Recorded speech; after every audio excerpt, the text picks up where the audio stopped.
Assalamualaikum warahmatullahi wabarakatuh. Perkenalkan, nama saya Zaidin Zamir Alif dengan NIM 231151128. Di sini saya akan membahas mengenai analisis laporan keuangan terhadap kinerja PT Asahi Mas Flatglass Tbk.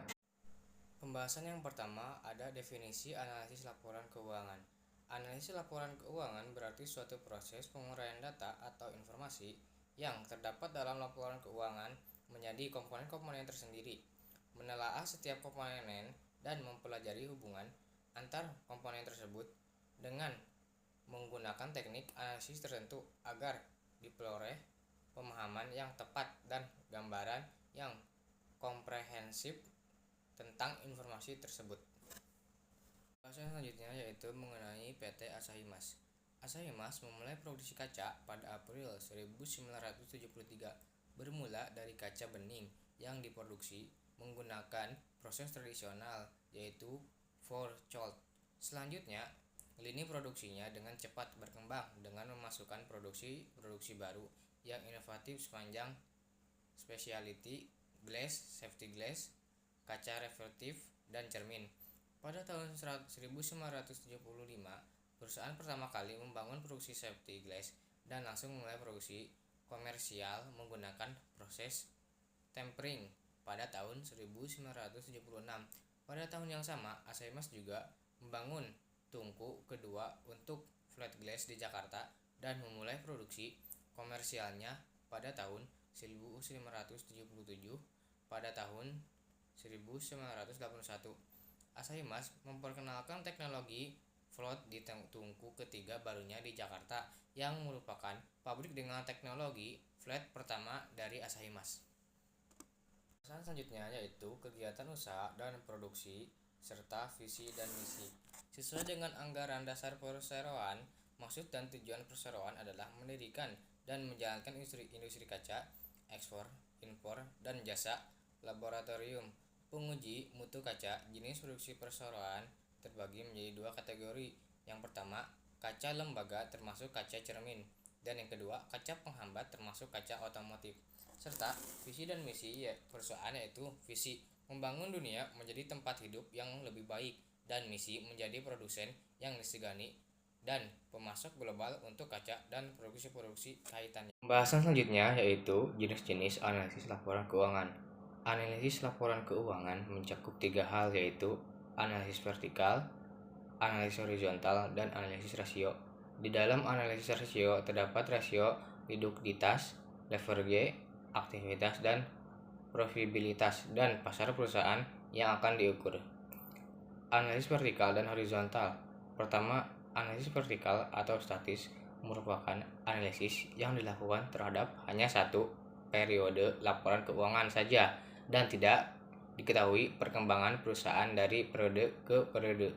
Yang kedua, analisis horizontal atau dinamis merupakan analisis yang dilakukan dengan membandingkan laporan keuangan untuk beberapa periode. Dari hasil analisis ini akan terlihat perkembangan perusahaan dari periode yang satu ke periode yang lain, yaitu rasio likuiditas atau liquidity ratio.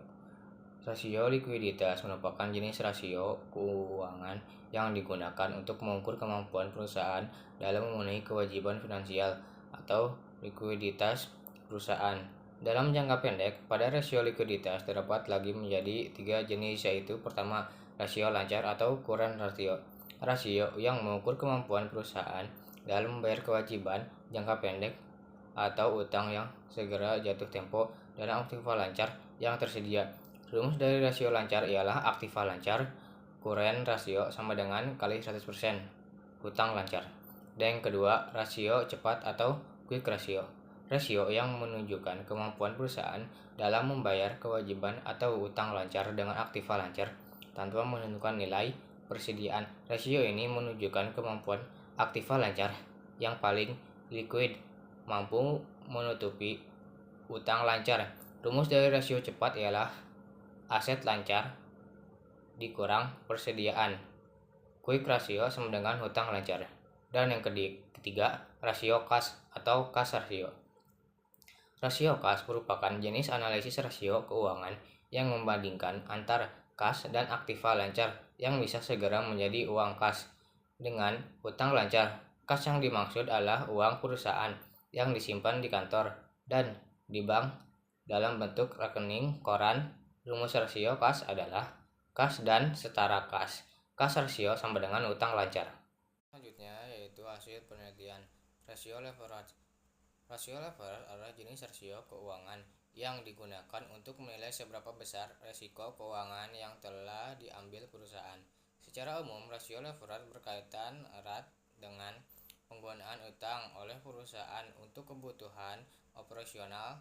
Jenis-jenis rasio leverage. Pertama, debit to asset ratio atau DAR. Rumus atau cara perhitungan debt to asset ratio DAR yaitu sebagai berikut. Total debit DAR sama dengan total aset.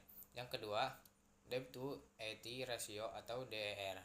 Rumus atau cara menghitung debt to equity ratio atau DER yaitu dengan sebagai berikut. Total debit DER sama dengan total equity. Yang ketiga, Times Intention Earned Ratio. Rumus untuk mengukur TIE ratio yaitu EBIT T ratio sama dengan beban bunga. Dan yang keempat, Fixed Charge Earned Ratio. Rumus untuk menghitung Fixed Charge Transfer Ratio VCCR yaitu sebagai berikut. EBIT tambah less expense VCCR sama dengan interest expense plus lesen. Selanjutnya yaitu rasio aktivitas. Rasio aktivitas adalah rasio yang digunakan untuk mengukur sampai seberapa besar efektivitas perusahaan dalam menggunakan sumber dananya. Jenis-jenis rasio aktivitas sebagai berikut. Pertama, perputaran persediaan atau inventory turnover. Rumus atau cara perhitungan sebagai berikut. Rumus harga pokok penjualan inventory turnover sama dengan rata-rata persediaan barang. Dan yang kedua, perputaran piutang atau referable turnover. Rumus dari perputaran piutang adalah sebagai berikut. Penjualan kredit receivable turnover sama dengan rata-rata piutang. Yang ketiga, perputaran modal kerja atau working capital turnover. Rumus dari perputaran modal kerja adalah sebagai berikut. Pendapatan perputaran modal kerja sama dengan rata-rata modal kerja. Yang keempat, perputaran aktiva tetap atau fixed assets turnover. Rumus dari perusahaan aktiva tetap adalah sebagai berikut. Pendapatan perputaran aktiva tetap sama dengan rata-rata aset tetap. 5. Perusahaan aset atau aset turnover. Rumus dari perputaran aset adalah sebagai berikut. Pendapatan perusahaan aset sama dengan rata-rata total aset. Selanjutnya yaitu rasio profitabilitas. Rasio profitabilitas merupakan rasio untuk menilai kemampuan perusahaan dalam mencari keuntungan. Rasio ini juga memberi ukuran tingkat aktivitas manajemen suatu perusahaan. Jenis-jenis rasio profitabilitas sebagai berikut. Pertama, return of investment atau ROI. Perhitungan untuk mencari return of investment dapat digunakan sebagai berikut. Laba bersih ROI sama dengan total investasi. Yang kedua, return of equity atau ROE. Perhitungan untuk mencari return of equity dapat digunakan sebagai berikut. Laba bersih ROE sama dengan total ekuitasnya. Rasio pasar atau market ratio. Rasio pasar atau market ratio atau rasio saham adalah rasio yang digunakan untuk mengukur nilai saham.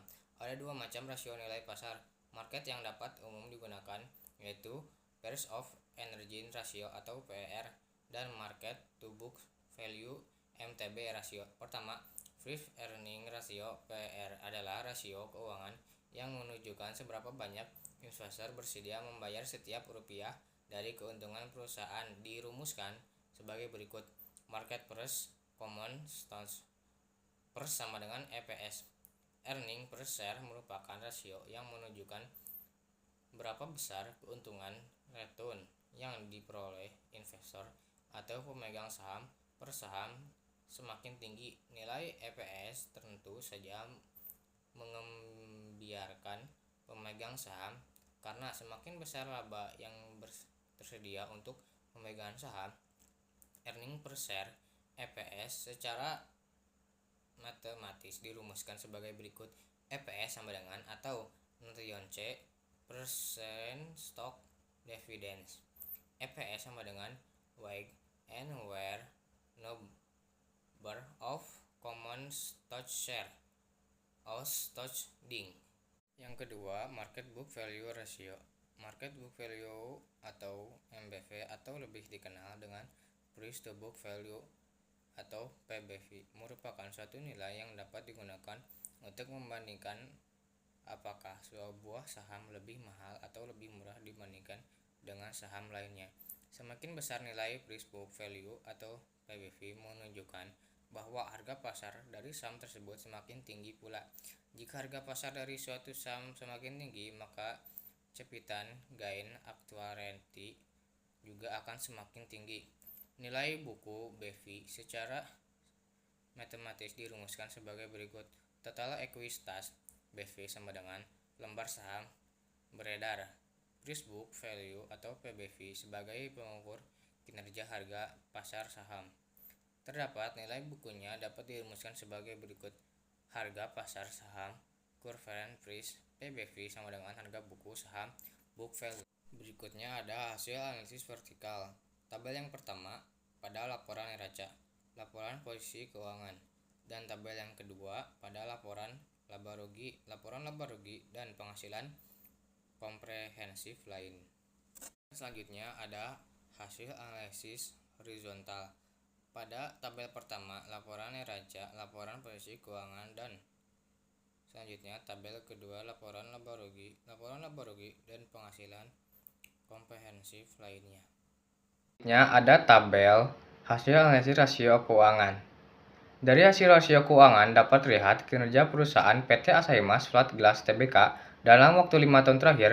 Dalam rasio likuiditas terlihat bahwa PT Asahi Mas Flat Glass mampu memenuhi kewajiban jangka pendeknya meskipun dari tahun ke tahun mengalami penurunan yang signifikan, tapi perusahaan ini tetap mampu menjalankan kewajibannya. Sedangkan melalui rasio leveran terlihat bahwa perusahaan mampu untuk mengendalikan operasi perusahaan melalui pinjaman yang dapat juga kemampuan perusahaan untuk membayar kewajibannya ada di angka yang wajar. Lalu melalui rasio aktivitas dapat terlihat bahwa perusahaan telah mampu untuk mengoptimalkan pengeluaran dan penggunaan asetnya. Selanjutnya, di rasio profitabilitas di tahun 2019 dan 2020 terlihat bahwa PT Asahi Mas mengalami kerugian sehingga tercermin bahwa tahun-tahun ini kerja perusahaan menurun, yang mengakibatkan PT Asahi Mas tidak mampu untuk memberikan keuntungan yang seharusnya kepada investor. Namun keadaan berubah baik di tahun 2021 dan PT Asahi Mas kembali mampu untuk menghasilkan laba dan kinerja keuangan perusahaan mengalami kenaikan yang baik. Terakhir adalah market ratio yang mana di tahun 2019 dan 2020 karena mengalami penurunan kinerja minat perusahaan ini, namun harga saham cenderung stabil, dan di tahun 2021 PT Asahi Mas kembali menunjukkan kinerja yang memuaskan sehingga investor kembali lagi. Selanjutnya, penutup. Berdasarkan hasil penelitian untuk penilaian kinerja dengan menggunakan analisis rasio keuangan, yaitu rasio likuiditas dan profitabilitas pada perusahaan PT Asahi Mas Flat Glass Tbk yang merupakan sampel dalam penelitian, maka kesimpulan dalam penelitian ini adalah 1. Kinerja perusahaan berdasarkan analisis rasio profitabilitas belum baik karena masih adanya penurunan di setiap tahunnya, tetapi perusahaan masih menurunkan biaya dan meningkatkan pendapatan dalam pengelolaan modal yang diinvestasikan untuk menghasilkan laba. Beberapa tahun mengalami peningkatan yang disebabkan oleh kemampuan perusahaan untuk menggunakan modal sendiri dengan baik.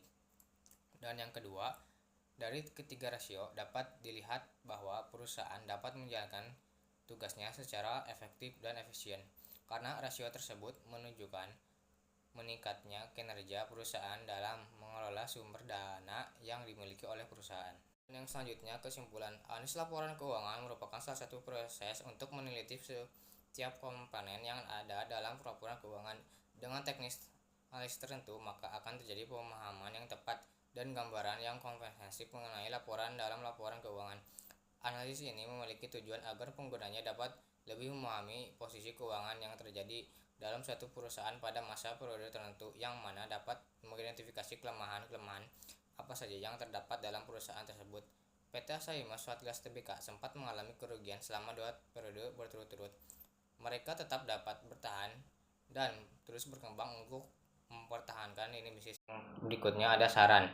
Dalam mengoptimalkan kinerja keuangan, perusahaan disarankan untuk meningkatkan penjualan dan memanfaatkan aset serta investasi dengan lebih efisien serta meningkatkan kinerja atau memberikan keuntungan lebih lanjut dikarenakan belum baik karena masih adanya penurunan di setiap tahunnya. Tetapi perusahaan masih mampu menurunkan biaya dan meningkatkan pendapatan dalam mengelola modal dan investasi untuk penghasilan laba.